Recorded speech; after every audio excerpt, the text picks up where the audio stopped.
नमस्ते बच्चों।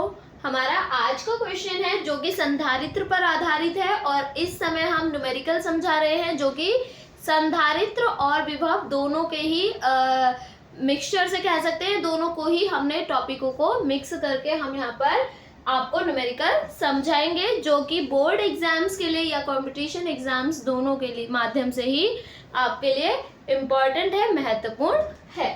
तो पहला प्रश्न जो कि हमारा क्या है, दो संधारित्र जिनकी धारिताएं, तो अभी हम बिल्कुल बेसिक से ही चल रहे हैं। तो यहाँ पर हमारे पास दो संधारित्र हैं जिनकी धारिताएं हमें 20 माइक्रोफैरड तथा 30 माइक्रोफैरड दे रखी है। ठीक है, सबसे पहले यदि मैं बात करूं तो संधारित्र का सिंबल कुछ इस प्रकार से होता है और संधारित्र को हम C से प्रदर्शित करते हैं। ठीक है, कैपेसिटर, क्योंकि इसको इंग्लिश में हम कैपेसिटर कहते हैं तो हम C से इसको प्रदर्शित करते हैं। यहाँ पर हमने दो संधारित्र लिए हैं जो कि एक दूसरे के साथ क्या श्रेणी क्रम में जुड़े हुए हैं, अर्थात कुछ इस तरीके से दो संधारित्र जुड़े हुए हैं। तो दोनों को, अब मैं C नाम तो दे नहीं सकती दोनों को क्योंकि दोनों का मान अलग अलग है, तो मैं क्या करूंगी, एक को C1 और एक को C2। तो दो संधारित्र हैं जिनकी धारिताएं C1 व C2 हैं, अर्थात 20 माइक्रोफैरड और 30 माइक्रोफैरड है जिनको श्रेणी क्रम में जोड़ा गया है। इनकी तुल्य धारिता मतलब इनको मिलाकर के जो परिणामी धारिता आएगी उसके विषय में हमें बताना है कि वो कितनी होगी। सबसे पहली बात जो कि ये माइक्रोफैरड में दे रखा है, तो मैं अगर बता दूं तो एक माइक्रोफैरड में 10 की घात -6 फैरड होते हैं, परंतु हम इस प्रकार के प्रश्नों में माइक्रोफैरड से फैरड में चेंज करने वाली यूनिट पर काम बिल्कुल भी नहीं करेंगे। दो फॉर्मूले संधारित्र के अपने आप में होते हैं, एक श्रेणी क्रम का। जब हम संधारित्र को श्रेणी क्रम में जोड़ते हैं तो उस अवस्था में फॉर्मूला हमारा तुल्य धारिता का होता है 1/C बराबर 1/C1 प्लस 1/C2, और अगर और आगे है तो इस तरीके से हम आगे इसको ले सकते हैं। तो श्रेणी क्रम में तुल्य धारिता, इसका फॉर्मूला ये हो गया। और इसी प्रकार से यदि हम समांतर क्रम में लेते हैं तो समांतर क्रम में तुल्य धारिता, तो उसका फॉर्मूला हमारा हो जाता है C बराबर C1 plus C2 plus and so on. इस तरीके से हम इसको ले सकते हैं, परंतु ये तो मैंने आपको सिर्फ एक बेसिक्स बताए इस पार्ट के, इस क्वेश्चन को निकालने के। यहाँ पर यदि मैं बात करूं तो संधारित्र जो है उसकी धारिताएं हमारे पास, अर्थात C1 हमें दे रखा है 20 माइक्रोफैरड और C2 हमें दे रखा है 30 माइक्रोफैरड, और कह दिया गया है कि ये श्रेणी क्रम में जुड़े हुए हैं। तो फॉर्मूला हमें पता है कौन सा वाला लगाना है, श्रेणी क्रम वाला। ठीक है, तो श्रेणी क्रम में तो हम क्या करेंगे, C1 व C2 को श्रेणी क्रम में जोड़ने पर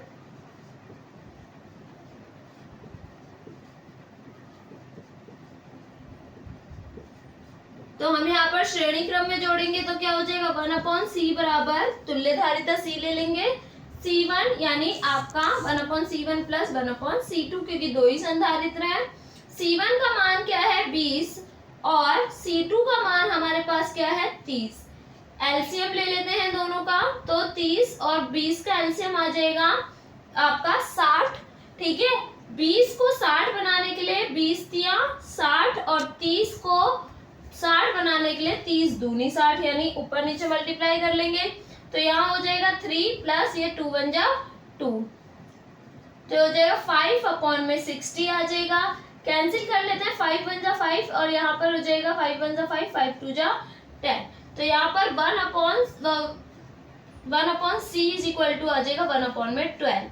अगर मैं यहाँ से C निकालना चाहूँ, तुल्य धारिता C बराबर, C को ऊपर कर रहे हैं तो 12 भी ऊपर चला जाएगा, और हमने यूनिट कैसे ली थी, माइक्रोफैरड में ली थी, तो मेरा फाइनल आंसर भी माइक्रोफैरड में ही आएगा, अर्थात तुल्य धारिता भी माइक्रोफैरड में ही आएगी।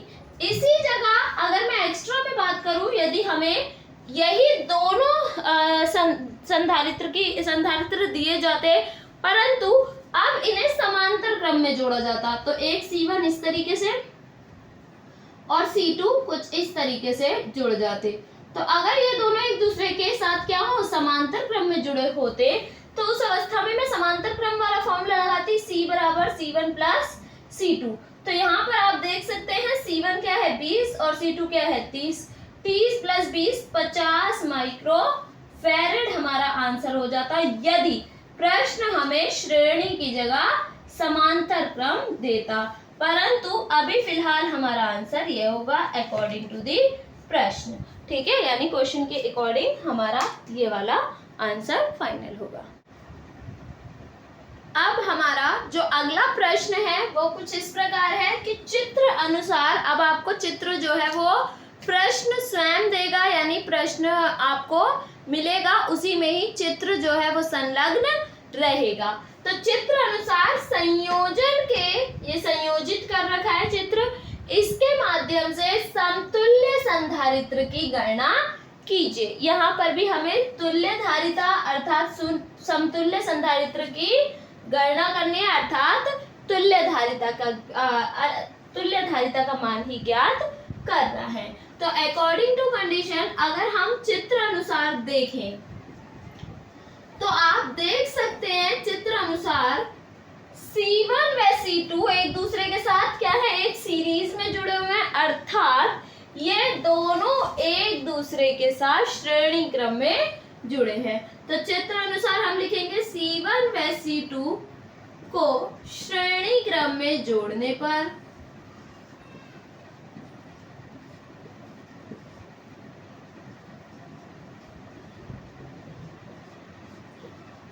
जब हम C1 और C2 को श्रेणी क्रम में जोड़ेंगे तो हमारा श्रेणी क्रम का फॉर्मूला 1/C बताया था, लेकिन अभी मुझे पता है कि इन दोनों को जोड़ने के बाद भी मैं तुल्य धारिता पर नहीं पहुंचूंगी, क्योंकि मेरे पास C3 भी है, अर्थात ये फाइनल आंसर नहीं होगा। इसीलिए मैं इसको C ना लिख करके एक अनदर सिंबल C डैश लिख सकती हूँ, जो कि होगा 1/C1 प्लस 1/C2 के बराबर। C1 का वैल्यू 5 है, 1/5 हो गया। C2 की वैल्यू 10 है, तो 1/10 हो गया फॉर्मूले के आधार पर 1/C डैश। तो 1/C डैश बराबर एलसीएम लेंगे तो 10 आ जाएगा। 5 को 10 बनाने के लिए 2 से गुणा करेंगे और 10 के लिए 1 से, तो यहाँ हो जाएगा 2 + 1 अर्थात 3/10 हो जाएगा 1/C डैश। अगर मैं यहाँ से C डैश निकालना चाहूँ तो 10 ऊपर और 3 नीचे, इतने माइक्रो फैरेड आ जाएगा।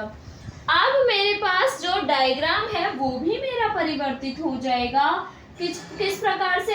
C3 तो अपनी पोजीशन पर ही रहेगा, ठीक, और जो हमारे C1 और C2 थे इन दोनों को मिला करके इनकी तुल्य धारिता आ गई एक तरह से हमारे पास C डैश।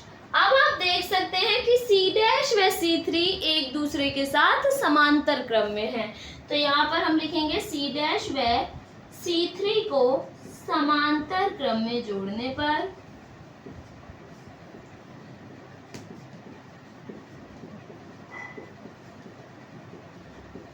तो यदि मैं इसे समांतर क्रम में जोड़ती हूँ तो मेरा अब फाइनल आंसर आएगा, तो मैं इसको C लिखूंगी और समांतर क्रम में फॉर्मूला था C1 + C2, लेकिन अब C1 क्या है C डैश और C2 क्या है C3, तो हमारे पास जैसी कंडीशन होगी हम उसके अकॉर्डिंग रख देंगे, ठीक है। अब यहाँ पर जो मान आएगा तुल्य धारिता C का, C डैश का मान क्या है 10/3 प्लस C3 का मान हमारे पास क्या है 3 माइक्रो फैरेड। एलसीएम ले लेते हैं, फिर से 3 आ जाएगा एलसीएम, यहाँ तो 3 ऑलरेडी है, यहाँ पर 3 बनाने के लिए मल्टीप्लाई कर लेंगे, तो ये टर्म बन जाएगी 10 और प्लस 3 × 9, ठीक है, ये तो नीचे 3 बन ही गया, तो C बराबर 19/3 आ जाएगा। और यदि आप चाहें तो इसे माइक्रोफैरेड में लिख सकते हैं या फिर C का मान निकाल सकते हैं, 3 × 18, ठीक है, और 18 में अभी 1 बचा तो दशमलव आ जाएगा, 0 बढ़ाएंगे तो 10 बन जाएगा, 3 × 9 6.33 समथिंग आएगा हमारे पास माइक्रो फैरेड में। ये हमारा इस चित्र का समतुल्य धारिता का मान हो जाएगा। इस प्रकार से हम इस प्रश्न को सॉल्व करेंगे। इसके बाद हमारा अगला क्वेश्चन है, एक परिवर्ती संधारित्र को 200 वोल्ट की बैटरी से जोड़ा गया है। तो यहाँ पर हमें दिया हुआ है V का मान दिया हुआ है, V बराबर 200 वोल्ट। ठीक, अब यहाँ पर कहा गया है आगे संधारित्र की धारिता 10 माइक्रोफैरेड से बदलकर 2 माइक्रोफैरेड कर दी जाए। तो C1 हमारा क्या है 10 माइक्रोफैरेड और C2 हमारा क्या है 2 माइक्रोफैरेड हो जाए तो ऊर्जा परिवर्तन ज्ञात कीजिए। तो मुझे यहाँ पर डेल्टा यू निकालना है, होता है हाफ CV स्क्वायर, लेकिन C की दो कंडीशन है तो मैं डेल्टा C और V स्क्वायर ऐसे लिखूंगी इसमें। तो डेल्टा यू बराबर हाफ डेल्टा C क्या हो जाएगा C1 आपका C1 माइनस C2, ठीक, और V स्क्वायर, V क्या है हमारे पास, आगे हम वैल्यू पुट कर लेते हैं। तो C1 हमारा क्या हो जाएगा 10 माइनस 2 और V हमारे पास क्या हो जाएगा 200 वोल्ट है तो 200 का स्क्वायर हो जाएगा। तो ये हो जाएगा 10 में से 2 गया 8/2 गुणा, और ये हो जाएगा मेरे पास 4, 2 दूनी 4 और 1 2 3 4, 4 0, तो 2 चौक 8, यहाँ पर 4 चौक 16, 16 4। तो यहाँ पर डेल्टा यू हमारा हम कह सकते हैं क्या हो सकता है 16 गुणा 10 की घात 1 2 3 4, ठीक है, तो 4 जूल ये भी लिख सकते हैं आप, ठीक है, या फिर आप चाहें तो 1.6 इंटू 10 की पावर 5 जूल भी लिख सकते हैं, यानी मैंने पॉइंट को एक प्लेस और शिफ्ट कर दिया। तो इस तरीके से हमारा जो ऊर्जा में परिवर्तन है यानी ऊर्जा में चेंजेस निकाले जा सकते हैं। इसके बाद हमारा अगला प्रश्न है, एक समांतर प्लेट संधारित्र की प्रत्येक प्लेट का क्षेत्रफल, यानी हमें दिया है प्लेट का क्षेत्रफल अर्थात 1 दे रखा है, ठीक है, तो यहाँ पर हम लिख देते हैं दिया है कैपिटल A बराबर 100 सेंटीमीटर स्क्वायर है तथा दोनों प्लेटों के बीच विद्युत क्षेत्र की तीव्रता 100 न्यूटन प्रति कूलम है। विद्युत क्षेत्र की तीव्रता अर्थात E का मान दे रखा है 100 न्यूटन प्रति कूलम है। प्लेट पर आवेश की गणना हमें करनी है और निर्वातीय वायु की विद्युतशीलता यानी एप्सिलॉन नॉट का मान 8.85 गुणा 10 की घात -12 कूलम स्क्वायर पर न्यूटन मीटर स्क्वायर दे रखा है। आप देखेंगे कि सभी जगह जो यूनिट्स हैं वो SI यूनिट में है, लेकिन हमारा जो क्षेत्रफल है वो CGS में दिया हुआ है यानी सेंटीमीटर में दिया हुआ है, तो मैं इसे भी मीटर में कन्वर्ट कर लूंगी। मीटर में कन्वर्ट करने के लिए आपको सेंटीमीटर से जब हम मीटर में जाते हैं तो 10 की घात -2 ले लेते हैं, लेकिन यहाँ हमें सेंटीमीटर का स्क्वायर से जाना है मीटर के स्क्वायर में, तो जाहिर सी बात है स्क्वायर आ गया, तो यानी हम यहाँ पर भी क्या कर देंगे स्क्वायर ले लेंगे, तो मीटर का स्क्वायर हो जाएगा यानी 10 की घात -4 लेना होगा, ठीक है, 10 की घात -4 मीटर स्क्वायर। तो ये क्षेत्रफल हो गया। अब यहाँ पर हमें आवेश की गणना करनी है, तो निकाल लेते हैं सबसे पहले समांतर प्लेट संधारित्र की धारिता। तो समांतर प्लेट संधारित्र की धारिता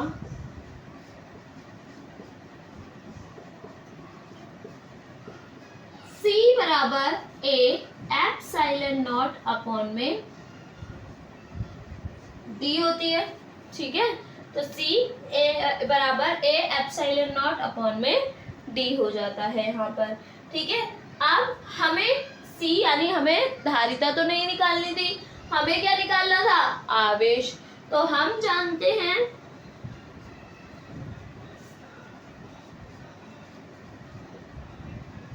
Q बराबर CV, ठीक है, C का मान रखने पर तो हम कह सकते हैं समीकरण 1 से C का मान रखने पर यानी धारिता का मान रखने पर तो Q हमारा क्या हो जाएगा, C की जगह ये वैल्यू रख देंगे A एप्सिलॉन नॉट अपॉन में डी, ये सी की जगह रख दिया और साथ में है हमारे पास वी। हमें पता है वी अपॉन में डी बन गया क्योंकि मेरे पास ए और एप्सिलॉन नॉट की वैल्यू तो है, लेकिन वी और डी की वैल्यू नहीं है। तो यहाँ हम जानते हैं कि v अपॉन में d, यहाँ v अपॉन में d क्या बन सकता है, E बन सकता है विद्युत क्षेत्र की तीव्रता और विभवांतर में संबंध से। तो ये क्या आ गया, कहाँ से, विद्युत क्षेत्र की तीव्रता तथा विभवांतर में संबंध।